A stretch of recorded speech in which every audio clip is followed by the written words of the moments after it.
Him start in the name of Allah Rahman and Rahim. Assalamu alaikum, my dear viewers, friends and students. I am Johar, Imam of English channel. My dear viewer, it is our second part of simple present tense. Before this part, we have done our first part, which was about simple present tense structure. So, without wasting your time, let's start. My dear viewers, das munga the simple present tense second part. The dena udande munga the simple present tense ya deta munga present indefinite tense hum wayelisu. First part karo pa hage part ke munga the simple present tense formula formation chakam wo haga pa detail ap tafsil sara wayelewo. Pa de part ke ba mung koshish kawu che the simple present tense sumra usage di haga ba pa detail sara wayo. Now, my dear, who was the simple present tense, the tolona chakam mohim usage de haga de number first is used to express everyday action. Yeah, everyday activities. Da point the zansara note ko chakam da rozmarra ya da routine activities we actions we the de the para munga simple present tense istemala hu.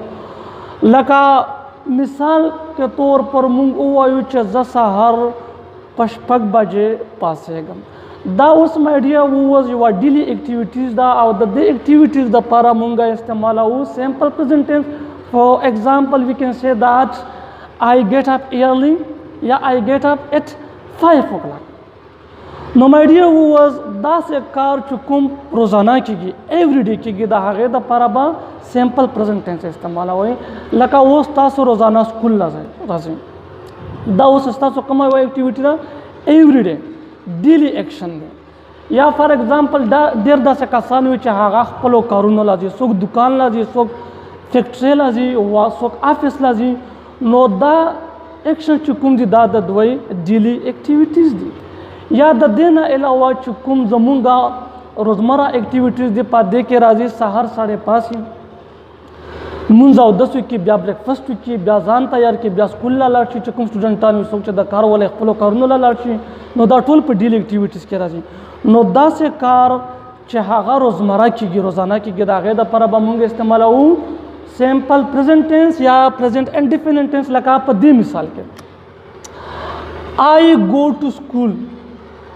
उस का उकातिशिनो दा go to school दा the student दा पारा यो daily activity दा यो everyday action ने जका कि स्टूडेंट बा खामा खा स्कूल लाजी का एब्सेंटीज ये का बोले ना बा खामा खा ब्या द स्कूल ना काठीगी या हम दागा से उस यो बलकस्ते वागा शूप भी दुकान ये भी ना बा खामा खा दुकान ला रोजाना जी काला नोडलो बंद वो दुकान तवान बावर तरह आपकी जगह चिक्की दिशी करे आप से राजी नूर बिरुन आप से राजी नो 10 एक्टिविटीज चेकमा रोजाना की गागेला मुंगा से पर प्रेजेंट टेंस संभाल लका पदी मिसाल की चिमुंगो है Ali goes to shop daily या Ali goes to shop everyday नो दा हम वस रोजमर्रा एक्टिविटीज या बल एग्जांपल मुंग वाखलू फॉर एग्जांपल मुंगो है ही गेट्स अप एट 9 हागा पन हबा जे बंदे रोजाना पासी no my dear students the दहा से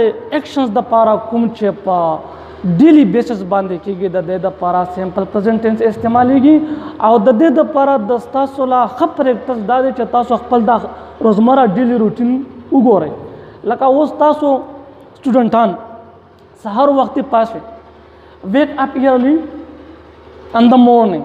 After that, a lot of students, yeah, some of them stay for 10 minutes, yeah, for 5 minutes at bed. After that, they get up. After that, then they take ablution. After prayer, then have breakfast. After breakfast, they prepare themselves and go to school. After school, they come back to home. They do their homework. Now, this kind of activities which you do on daily basis, we use simple present tense.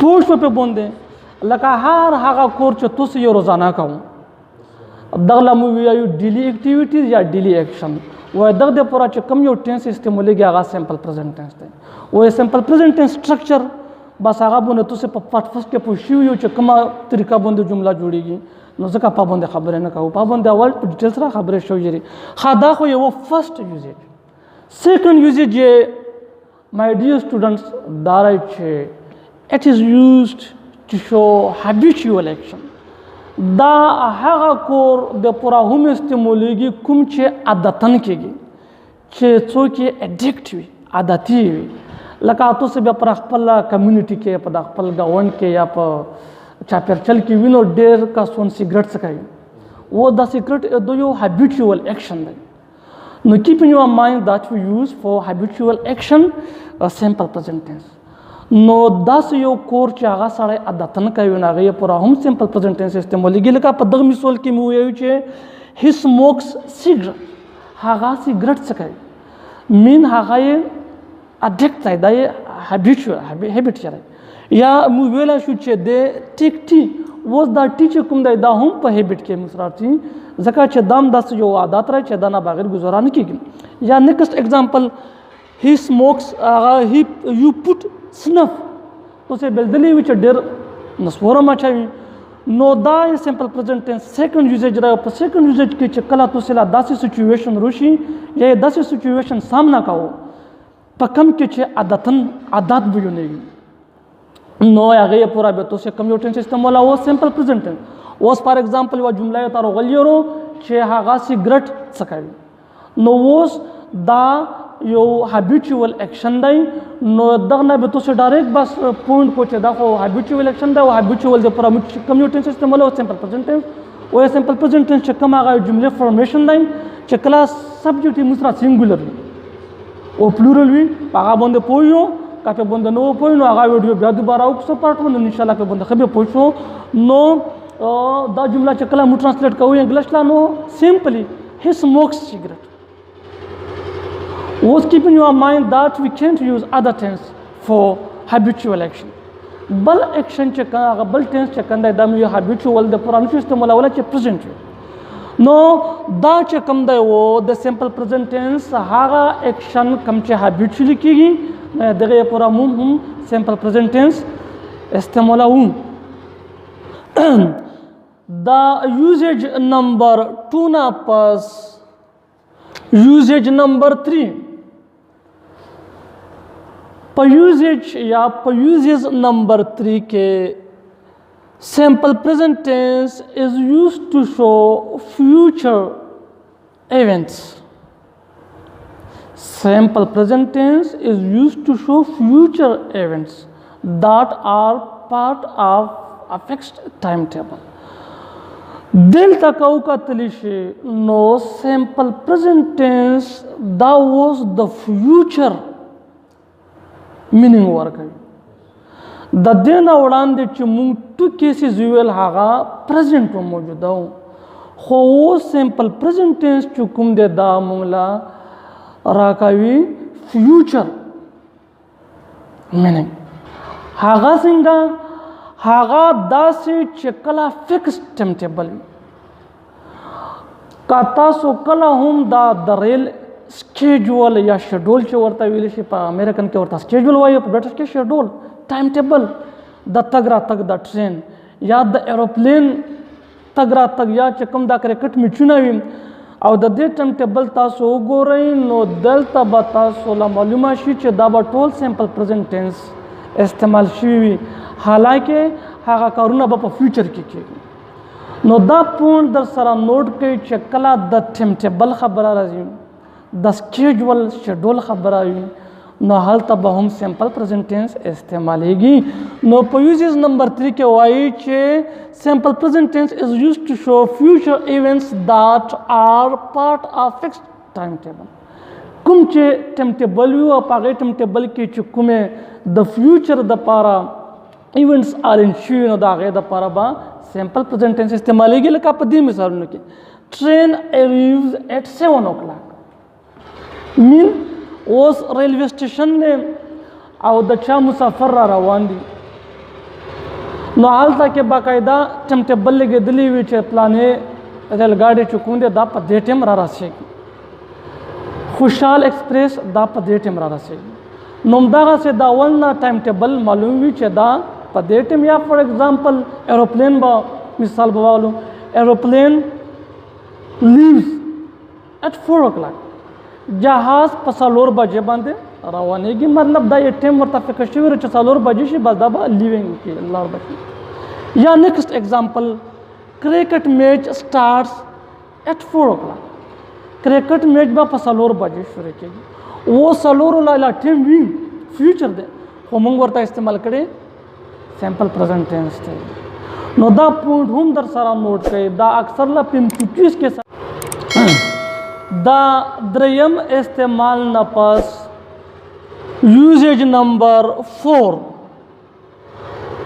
په یوزیج نمبر 4 کې with the conjunction if او when سره simple present tense هم د فیوچر معنا ورکوي. دا پوینټ هم د ځان سره نوٹ کړئ چې کله when او if وي نو د دې کنجنکشن سره به سمپل پریزنټ ټینس فیوچر معنا ورکوي. او چرته هم دا غلطي ونه کوي چې د وین او یا د ویل سره هغه د وین یا د اف سره ویل استعمال نه کوي. دا پوینټ ځان سره نوٹ کړئ. ډېر سټوډنټان دلته کنفیوز شي او په ټرانسلیشنز کې یا په MCQs کې اکثر له دا غلطي ترې کېږي چې د وین او یا د اف سره ویل فیوچر ټینس استعمال کړي. نو دا بیا څه شي رونګ شي. دلته کې دا وین او دا اف چې کوم دی دا د سمپل پریزنټ ټینس سره په خپل د فیوچر معنا ورکوي. لکه اوس په پښتو کې مونږ وایو چې که زه کور لا لاړم نو زه به تاله کال وکړم. مطلب دا خبره اوس فیوچر ده خو دلته کې اوس دا مونږ په کم سینس کې چې کوو هغه سمپل پریزنټ ټینس دی. if کا I go home زه خونه لا لاړم I will call زه به تاله کال وکړم. نو دا پوینټ د ځان سره نوٹ کړئ چې دا if سره سمپل پریزنټ ټینس په خپله فیوچر معنا ورکوي. نو دلته د ویل ضرورت نشته. که مونږ چرته ویل ولیکلو استعمال هم کړو نو دا به رونګ وي. سیکنډ وین سره هم چې کوم دی سمپل پریزنټ ټینس په خپله د فیوچر معنا ورکوي. لکه وین یو کم کله چې ته راشي اوس فیوچر دی کله چې ته راشي انفورم ما خبر کړه. نو اوس که تاسو وګورئ دلته کې که مونږ ولیکلو وین یو ویل کم ویل مې استعمال کړو نو دا به رونګ وي. نو مای ډیر سټوډنټس دا و یوزیج نمبر 4 چې د کنجنکشن if او when سره هم سمپل پریزنټ ټینس د فیوچر معنا ورکوي او د if او د when سره به will نه استعمالوي. دا شپږم یوزیج نه پس یوزیج نمبر 9 په یوز نمبر 7 کې simple present tense shows fact او کوم یو fact هغه fact that's true کوم چې حقیقت وي. نو د دې ډیفینیشن نه دا واضح شوه چې simple present tense دا د fact د پاره هم استعمالیږي. لکه په دې مثال کې ویل شوي دي چې الله از ون. نو دا اوس بالکل حقیقت دی او د دې حقیقت نه انکار څوک نشي کولی. دا اوس حقیقت دی. نو مونږ د فیکټ د پاره د ټروت د پاره سمپل پریزنټ ټینس استعمالو. بل ایگزامپل پیور واټر بویلز ایٹ 100 سیلسیس. دا هم اوس یو حقیقت دی چې کله اوبه په 100 سیلسیس باندې ګرم شي نو دا بیا شي خوټېږي. کنه تاسو په خپله دا تجربه په باندې وکړئ چې کله 100 له ورسېږي او پیور واټر وي دا به په خوټېدو شي. نو دا اوس یو حقیقت دی. بل ایگزامپل کې زموږ سره وایي چې د سن رایزز ان د ایسٹ د مشرق نه راخیږي and sits in the west او مغرب ورځيږي. دلته دا پوینټ د ځان سره نوٹ کړئ چې ډېر سټوډنټان دلته مسټیک کوي، کنفیوز کېږي، هغه د ان په ځای باندې فرم یا بل ورډ استعمالوي. نو کیپ ان یور مایند that you should use n in such a situation. کله هم چې دغسې جملې وي نو بیا پکې n استعمالیږي. The sun rises in the east and sets in the west. نو دا هم اوس یو حقیقت دی او د دې حقیقت نه انکار څوک نشي کولی، ځکه چې لمر د مشرق نه راخیږي او مغرب له ورځېږي. نو د دې مثالونو او د دې ډیفینیشنو نه دا واضحه شوه چې سمپل پرزنټ ټینس دا د فیکټ دپاره هم استعمالیږي. بل اگزامپل، یو آر سټوډنټس، تاسو سټوډنټان یې، دا هم وستو حقیقت دی. نو کله چې تاسو حقیقت بیانوئ په پرزنټ کې نو سمپل پرزنټ ټینس به ورته استعمالوئ. اوس راځو یوزز نمبر دا یوز نمبر 5 و. اوس راځو یوز نمبر 6 لا. په 6 کې وایي چې سمپل پرزنټ ټینس with the word here and there shows a continuous action, shows that an action which happening right now. هغه صحوایي هغه کارخایي کوم چې هم د اوس جاری وي. دا پوینټ هم د ځان سره نوٹ کوي چې کله په سمپل پرزنټ ټینس کې هیر او دیر راشي نو دا بیا کوم یو ایکشن ښایي جاری. د هیر ځان لا ډېر یوزیج دی، همدغسې د دیر یوزیج هم شته، خو موږ دلته د سمپل پرزنټ ټینس خبره کوو. لکه اوس په دې مثال کې هیر کمز زاهد. اوس هیر کمز زاهد دا د سمپل پرزنټ ټینس سینټنس دی او د دې دا معنا ده چې زاهد دی خو را روان دی، کنټینیوس دی. حالانکه دا ټینس سمپل پرزنټ ټینس دی خو د دې ورډ په بدولت موږ له یو جاری کار ښایي. همدغسې بل اگزامپل دیر گوز عثمان. عثمان اخوا روان دی، حالانکه دا کنټینیوس ټینس نه دی، سمپل پرزنټ ټینس دی، خو بیا هم د هیر او د دیر له وجې نه موږ له کنټینیوس ایکشن ښایي. مای ډیر سټوډنټس کله چې موږ د دیر او هیر دا پوینټ هم د ځان سره نوٹ کړئ چې کله پروناون وي زموږ سره نو بیا پروناون استعمالیږي د ورب نه وړاندې. فرسٹ به هیر دیر یا سے پروناون وي او چې کله ناون وي نو ناون استعمالیږي د ورب نه پس. دلته هم اکثر سټوډنټان مسټیکس کوي، نو دلته به هم ډېر خیال کوئ. کله چې ناون وي نو دا به د ورب نه پس لګوئ، لکه دیر گوز عثمان، هیر کمز زاهد. او کله چې پروناون وي، فار ایگزامپل هیر هی کمز پروناون، دیر شي گوز.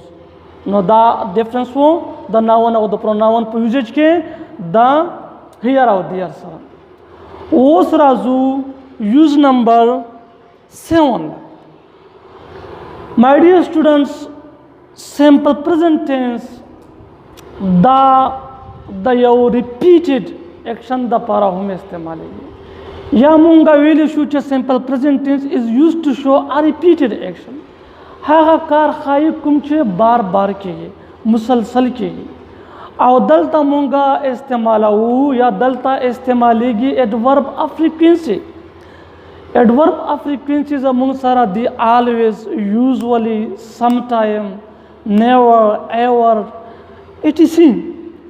نو د دې ایډورب اف فریکوینسي سره سمپل پرزنټ ټینس یو ریپیټډ ایکشن ښایي. لکه په دې مثال کې he always respects teacher. هغه همیشه د استادانو احترام کوي. نو دا اوس ریسپیکټ چې کوم دی دا یو ریپیټډ ایکشن دی. یا مونږ ویلی شو چې وی یوزولی گو ټو پارک، مونږ عموما پارک لا ځو. نو دا یوزولی چې کله مونږ استعمال کړو د ملا یو ریپیټډ وخالو چې مونږ ځو. یا وی کین سے دیٹ he sometime watch movie. هغه داسې کله کله مووي ګوري. نو د دې نه دا واضحه شوله چې سمپل پرزنټ ټینس دا د ریپیټډ ایکشنز دپاره هم استعمالیږي. یوز نمبر 8 مای ډیر سټوډنټس دا هم د سمپل پرزنټ ټینس یو کمال دی چې پاسټ مینینګ هم ورکوي. که تاسو کتلی وي تر اوسه پورې سمپل پرزنټ ټینس 3 قسمه معنی ورکړلې: پرزنټ، فیوچر، کنټینیوس او دا یې څلورم مینینګ دی پاسټ. نو پاسټ مینینګ کله ورکوي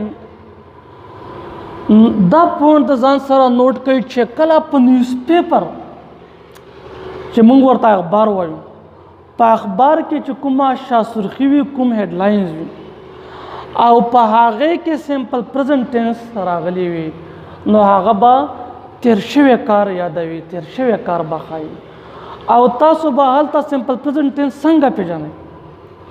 نو د هغې دپاره چې کوم سټرکچرز موږ لیکلی دی د جملې د جوړولو هغه سټرکچر هغه به ښه په غور سره زده کړئ.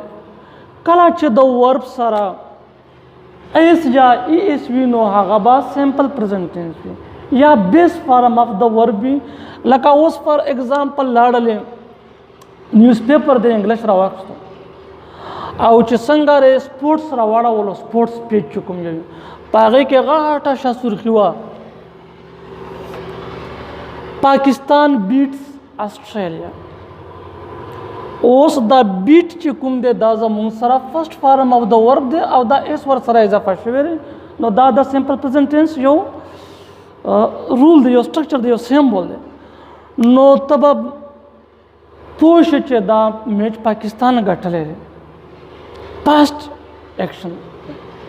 یا بل ایگزامپل فور ایگزامپل زاهد میټس عثمان دا اوس په هیډلاینز کې په نیوز پیپر کې وي نو د دې هم دا معنی شوه چې دواړو سره ملاقات شوی.